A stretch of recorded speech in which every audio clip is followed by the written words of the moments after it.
আপনাদের অসংখ্য ধন্যবাদ। আমাদের প্রসিকিউশন পক্ষ থেকে আপনাদেরকে অভিনন্দন। আজকে আমাদের আন্তর্জাতিক অপরাধ ট্রাইব্যুনাল গঠন করার পরে এটি পঞ্চম রায় এবং আমাদের ট্রাইব্যুনাল একের তৃতীয় রায়। আজকে 5 জন আসামি ডিএমপির তৎকালীন কমিশনার হাবিবুর রহমান, খিলগাঁও জোনের এডিসি রাশেদুল ইসলাম, খিলগাঁও থানার ওসি রামপুরা থানার ওসি মশিউর রহমান, এএসআই চঞ্চল চন্দ্র সরকার এবং সাব ইন্সপেক্টর তরিকুল ইসলাম। এই 5 জন আসামির বিরুদ্ধে আমাদের আইসিটিবিডি কেস নাম্বার 3/2025 এই মামলাটির বিচার শেষে আজকে রায় প্রকাশিত হয়েছে। এই মামলার ঘটনায় 2 জন শহীদ হওয়ার ঘটনা এবং 2 জন গুরুতর আহত হওয়ার ঘটনা ছিল। এই মামলার মধ্যে তৎকালীন ডিএমপি কমিশনার হাবিবুর রহমানের একটি ওয়্যারলেস মেসেজ ছিল, যে ওয়্যারলেস মেসেজে তিনি তার অধীনস্থদের সকলকে নির্দেশনা দিয়েছিলেন যে যাতে এই বৈষম্য বিরোধী আন্দোলন ঠেকানোর জন্যে তাকে পায়ে গুলি করা হয়। মৌখিক নির্দেশনা ছিল কোমরে গুলি করার, বুকে মাথায় গুলি করে হত্যা করা হয়েছে। এই মামলার অপর আসামি যে রাশেদ যিনি এডিসি ছিলেন, তার নেতৃত্বে 19শে জুলাই 2024 তারিখে রামপুরায় এই হত্যাকাণ্ডের ঘটনা ঘটে এবং তাদেরকে আহত হওয়ার ঘটনা ঘটে। চঞ্চল সরকার কার্নিশে ঝুলে থাকা আমির হোসেনকে নির্বিচারে গুলি করে। তিনি একটি ভিডিও বার্তায় উনি এই ঘটনা স্বীকার করেন। তারিকুল ইসলাম তিনি চঞ্চল চন্দ্র সরকারের সাথে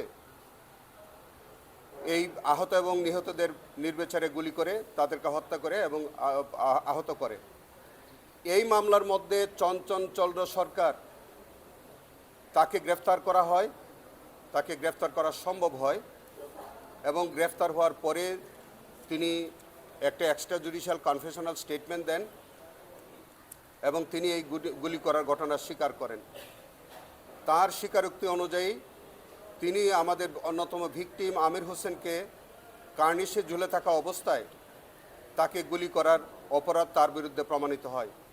সেই কারণে তার বিরুদ্ধে শুধু আমির হোসেনকে গুলি করার যে চার্জ সেটা প্রমাণিত হয় এবং তাকে সেই চার্জে তাকে 20 বছরের সাজা দেওয়া হয়েছে এবং অন্য যে চার্জগুলো ছিল, যেমন মায়া ইসলামকে হত্যা করার ঘটনা কিংবা আমাদের নাদিম মিজানকে হত্যা করার ঘটনা, বাসেত মুসা খানকে যে আহত করার ঘটনা, এই 3টি চার্জ তার বিরুদ্ধে প্রমাণিত না হওয়ায় এই 3টি চার্জ থেকে তাকে খালাস দেওয়া হয়েছে। আমরা মনে করি চঞ্চল চন্দ্র সরকারের যে এই রায় এটি যথার্থ হয়েছে এবং আমরা এই রায়ে আপাতত সন্তোষ প্রকাশ করছি। আমরা এই মামলার মধ্যে অপর যে আসামি কমিশনার হাবিবুর রহমান, এডিসি রাশেদ এবং রামপুরা থানার ওসি মশিউর, তাদের প্রত্যেকের বিরুদ্ধে সবগুলো চার্জ প্রমাণিত হয়েছে। যে চার্জ ছিল মায়া ইসলামকে গুলি করে হত্যা করা, নাদিম ইসলামকে গুলি করে হত্যা করা, মুসাকে গুলি করে আহত করা এবং আমির হোসেনকে গুলি করা, এই সবগুলো চার্জ তাদের 3 জনের বিরুদ্ধে প্রমাণিত হয়। সকল চার্জে তাদেরকে আজকের মাননীয় ট্রাইব্যুনাল মৃত্যুদণ্ড দিয়েছেন। এই অপর যে আসামি তরিকুল ইসলাম, তার বিরুদ্ধেও এই তাদের সহযোগী হিসাবে তারা তাকে এই হত্যাকাণ্ড এবং আহত করার যে অভিযোগ, যে চার্জ ছিল, সেটি প্রমাণিত হয়, তাকে যাবজ্জীবন সাজা প্রদান করা হয়েছে। আমরা মনে করি এই মামলার মধ্যে আমরা 14 জন সাক্ষীর সাক্ষ্য দিয়েছিলাম। 14 জনের সাক্ষীর সাক্ষ্য নেওয়া হয়েছে। 14 জনই ভিকটিম পরিবারের 4 জন সাক্ষ্য দিয়েছেন। এই মামলার মধ্যে আমরা ভিডিও বার্তা, যেটা ভিডিও ক্লিপ ছিল, সেটা আমরা আদালতে প্রদর্শন করেছি। ওয়্যারলেস মেসেজ যেটা হাবিবুর কমিশনারের ছিল, সেটা আমরা উপস্থাপন করেছি। এই মামলার মধ্যে আনুষঙ্গিক যে আহত এবং নিহত হওয়ার সপক্ষে যেসব এভিডেন্স ছিল, সেগুলো আমরা উপস্থাপন করেছি। এবং আজকে এই মামলাটি সম্পূর্ণরূপে সন্দেহাতীতভাবে প্রমাণিত হওয়ায় মাননীয় ট্রাইব্যুনাল 3 জন আসামিকে মৃত্যুদণ্ড, আসামি তরিকুল ইসলামকে যাবজ্জীবন, চঞ্চল সরকারকে 20 বছরের কারাদণ্ডে দণ্ডিত করেছেন। আমরা এই রায়ে মহান আল্লাহর কাছে আমরা শুকরিয়া আদায় করছি এবং আমরা মনে করি এই রায়ের মধ্য দিয়ে আমাদের শহীদ পরিবার এবং আহত পরিবার তারা ন্যায় বিচার পেয়েছেন বলে আমরা বিশ্বাস করি।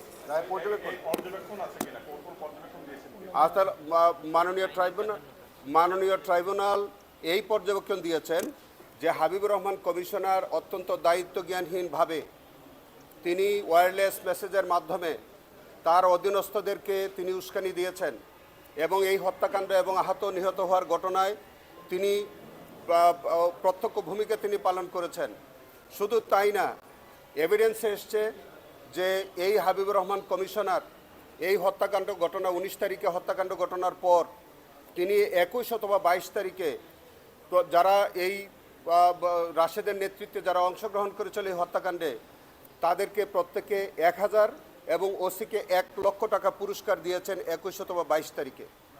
এবং কত অমানসিক এবং বর্বরতা যে তৎকালীন সরকার এবং তার যে পেটুয়া বাহিনী এই হাবিবুর রহমান কমিশনার সহ আরও যারা এই দুষ্কৃতিকারীরা ছিল, তখন তৎকালীন ফ্যাসিস্ট সরকারের আজ্ঞাবহ হয়ে তারা নির্বিচারে মানুষকে আহত এবং নিহতের ঘটনা তারা ঘটিয়েছে।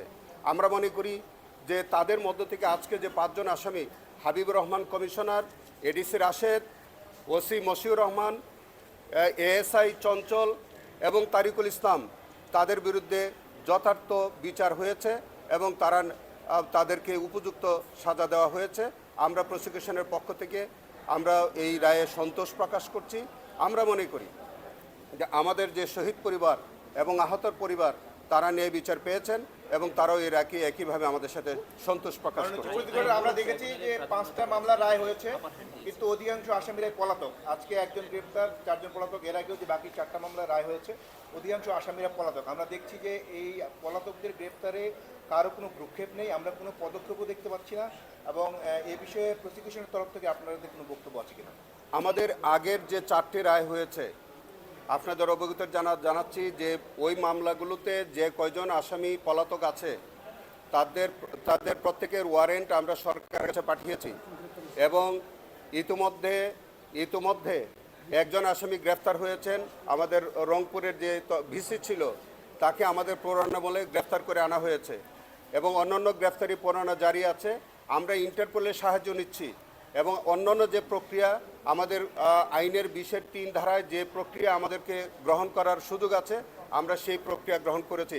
আজকের যে রায়টি হলো, সেই রায়টিও আমরা একইভাবে আমাদের পলাতক হাবিবুর রহমান কমিশনার ডিএমপি, পলাতক রাশেদ, পলাতক ওসি মশিউর এবং পলাতক তরিকুল, তাদের প্রত্যেকের বিরুদ্ধে আমাদের গ্রেফতারে পড়ানো যাবে আমাদের আইনের 20-3 ধারা অনুযায়ী। আমরা এই রায়ের কপি আমাদের স্বরাষ্ট্র মন্ত্রণালয়ে আমরা পাঠাবো এবং সেটা যদি তারা বিদেশের পলাতক থাকে, আমরা যদি এই তথ্য প্রমাণ পাই, তাহলে তার পরিপ্রেক্ষিতে ইন্টারপোলের সাহায্য আমরা নিব এবং তাদেরকে যে কোনো মূল্যে গ্রেফতার করে আমাদের এই সাজা ভোগ করার জন্য প্রয়োজনীয় পদক্ষেপ নেওয়া হবে। সবাইকে